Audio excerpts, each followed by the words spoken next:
Special intensive revision અંતર્ગત આપણે વડોદરા જિલ્લાની અલગ અલગ 10 વિધાનસભા વિસ્તારની અંદર આ કામગીરી તમામ તબક્કે થઈ રહી છે. લગભગ 5 લાખથી વધારે ફોર્મ એમને ડિજિટાઇઝેશન પર આ તબક્કે કરી દીધેલા છે.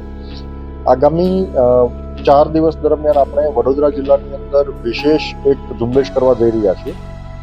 આપણે આગામી દિવસે જે કાર્યવાહી કરીએ છીએ, ગયા વખતે 16મી અને 17મી તારીખે આપણે કેમ્પ કર્યામાં મોટી સંખ્યામાં લોકોએ ભાગીદાર થયેલા હતા.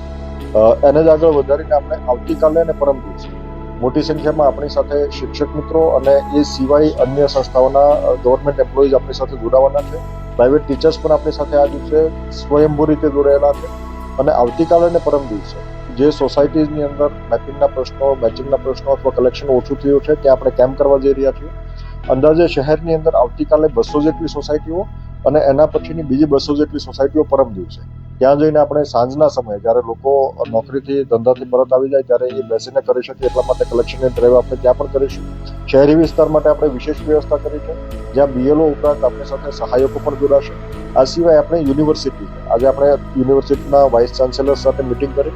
અલગ અલગ 8 જેટલી યુનિવર્સિટીના વાઇસ ચાન્સેલર આપણે ત્યાં હાજર રહેલા હતા અને એમને પણ સૂચના આપી છે કે મોટી સંખ્યામાં યુથ પણ એમની સાથે જોડાય અને લોકોને, ઇલેક્ટર્સને ખાસ કરીને એમના મેપિંગ કરવામાં, લોકેટ કરવામાં મદદ કરે અને સાથે ફોર્મ ભરવામાં પણ મદદ કરશે.